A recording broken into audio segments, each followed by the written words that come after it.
अस्सलाम वालेकुम dear student, क्या हाल है। उम्मीद करता हूँ सब खैर खैरियत से होंगे। अच्छा, कल हम लोगों ने पढ़ा था स्केलर प्रोडक्ट। जब दो वेक्टर को मल्टीप्लाई करें और आंसर स्केलर आए तो उसको स्केलर प्रोडक्ट कहते हैं।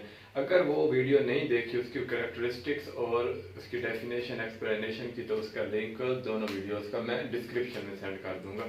आज हम पढ़ने वाले हैं वेक्टर प्रोडक्ट और a cross product. Vector product और क्रॉस प्रोडक्ट ये होता क्या है, ये देखते हैं। इसको डिफाइन करेंगे। इसकी डेफिनेशन कुछ इस तरह है कि अगर हम कोई से दो वेक्टर लें, वेक्टर ए और वेक्टर बी, ठीक है, उसको जब हम मल्टीप्लाई कराएं तो उससे हमारा आंसर क्या आना चाहिए, एक तीसरा वेक्टर आना चाहिए, ना कि स्केलर आना चाहिए। जब दो वेक्टर मल्टीप्लाई हो और आंसर वेक्टर आए, ऐसे प्रोडक्ट को क्या कहते हैं, वेक्टर प्रोडक्ट। चलो डिफाइन करते हैं। The product of two vector which result into the vector quantity. दो वेक्टर ले रहे हैं और उनका प्रोडक्ट, उनके जब मल्टीप्लाई करते हैं तो आंसर क्या आता है, vector quantity is called the vector product. ऐसे प्रोडक्ट को क्या कहते हैं, वेक्टर प्रोडक्ट।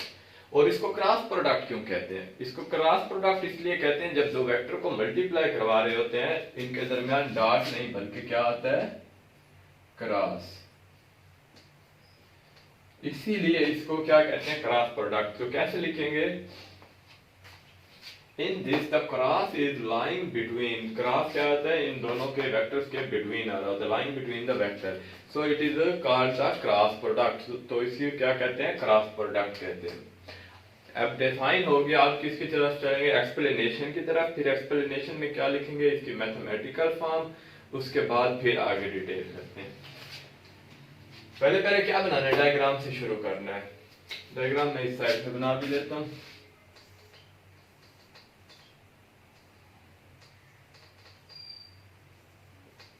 क्या करना है, let us consider the two vector, vector A and B, making an angle theta.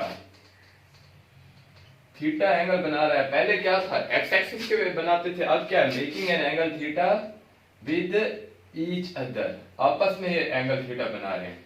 और जो रिजल्टेंट वेक्टर आएगा इसका प्रोडक्ट होने के बाद, वो भी क्या होगा, वो परपेंडिकुलर या इसके प्लेन से आउटसाइड होगा। जो अगर ये एक्स वाई प्लेन में आ रहा तो वो जेड प्लेन में आएगा हमारे पास से रिजल्टेंट। ये C, A cross B equals to C, आगे डिफाइन करेंगे। Let us consider two vectors A and B and making an angle theta, theta lies between, theta किसके between है, these two vectors, vector a and b के। the resultant vector of a cross b is c। a cross b का vector क्या आ गया, c आ गया। अभी हमने कहाँ से ये डिफाइन किया है, इसी डायग्राम को डिफाइन किया है। और define as a cross b equals to a b sin of theta, a b sin theta and unit vector। अब देखें a b sin theta, यहां से यहां तक ये क्या चीज है, मैग्नीट्यूड है ना, इसमें कोई डायरेक्शन का असर नहीं है। लेकिन हमारे पास वेक्टर क्वांटिटी आती है, जब भी वेक्टर क्वांटिटी हो तो उसमें तीनों चीजें होती हैं, मैग्नीट्यूड भी शामिल होता है, उसके बाद यूनिट भी शामिल होता है, नंबर 3 पे क्या शामिल होती है, डायरेक्शन। तो इधर यहां तक हमारे पास मैग्नीट्यूड आ रहा है, और ये क्या है, एंड यूनिट वेक्टर, ये क्या है, डायरेक्शन को शो कर रहा है। भाई जब क्रॉस प्रोडक्ट होगा तो तीसरा वेक्टर आना है, जब तीसरा वेक्टर आएगा तो उसकी डायरेक्शन भी तो होगी वेक्टर की कोई ना कोई, वो किससे शो हो रही है, एन यूनिट वेक्टर से। A B sine theta is the magnitude of A cross B. A B sine theta क्या चीज है, ए क्रॉस बी का मैग्नीट्यूड है। और एन यूनिट वेक्टर अभी मैंने बताया, उसको हमने वर्डिंग में लिखना है, where N is show the direction of the vector. और एन क्या शो कर रहा है, direction of a vector A cross B की। ये देखिए एन क्या शो कर रहा है। अब डायरेक्शन शो तो हो गई, एन से शो हो रही है, ठीक है। Magnitude A B sine theta से पता चल रहा है, भाई ए बी साइन थीटा इसका मैग्नीट्यूड है। अब रह क्या गया, हमें कैसे पता चलेगा कि इसकी डायरेक्शन किस तरफ है, किस सिम्त में, अगर आउट ऑफ द प्लेन है तो कैसे पता चलेगा, वो पता चलेगा हमें राइट हैंड रूल से।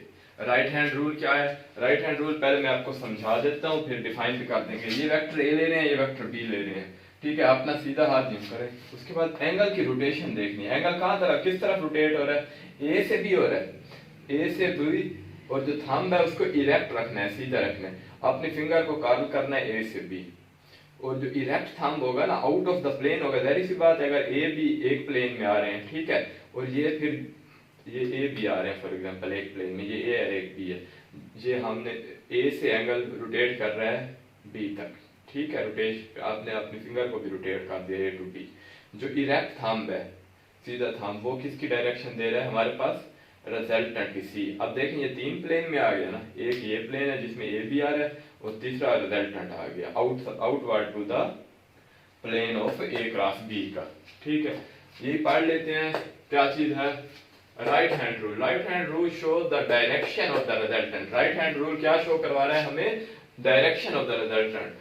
Curl the finger of the right hand along the direction of rotation. जैसे कि मैंने पहले बताया है along the direction of the rotation. अगर फॉर एग्जांपल हमारे पास यहाँ पे हमने ए क्रॉस बी लिख दिया, अगर फॉर एग्जांपल हमारे पास होती यहाँ से बी टू ए और रिजल्टेंट क्या आना था, वो इनसाइड द पेज आना था। ये देखें ये बी टू ए आप रोटेट कर रहे हैं, अब किस तरफ जा रही है डायरेक्शन इसकी, इनटू द पेपर या into the board.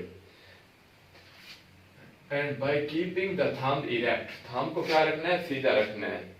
The erect thumb shows the direction of the resultant, जो कि हमारा सीधा जो अंगूठा होगा जो आउटसाइड टू द प्लेन होगा वो किस चीज की डायरेक्शन बताएगा आपको, रिजल्टेंट वेक्टर की।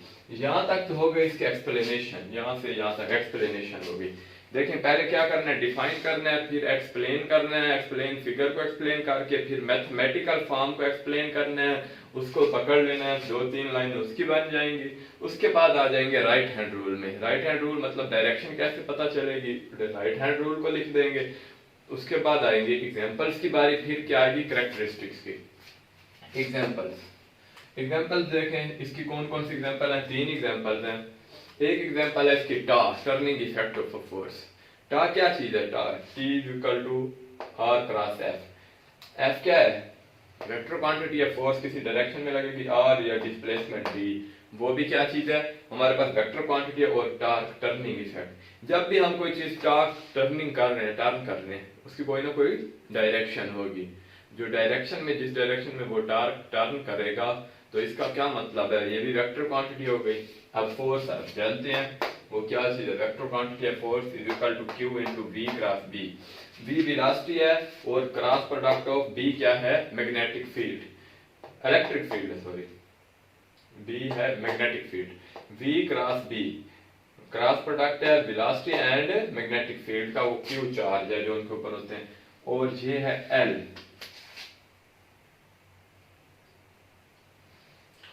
L क्या होता है, जैसे ये टर्निंग इफेक्ट है, आपने L का मुझे बताना है L क्या चीज है, ठीक है। R क्रॉस P ये बताना है आपने, L मुझे बताना है क्या चीज है, ये बताना है आपने कमेंट्स बॉक्स में भाई L क्या चीज होती है और R क्रॉस P। P क्या है, मोमेंटम है, R क्या है, डिस्प्लेसमेंट है। ये दोनों का जो R क्रॉस P का रिजल्टेंट आएगा उसके बारे में बताना है क्या चीज है। बाकी इंशाल्लाह जो इसकी कैरेक्टरिस्टिक्स हैं वो नेक्स्ट लेक्चर में डिस्कस करेंगे। ये अगर स्क्रीनशॉट लेना है स्क्रीनशॉट ले लें और देख लीजिएगा। बेहतर तो इस तरह होता है कि इसको साथ साथ नोट ही करते जाएं। अल्लाह हाफिज।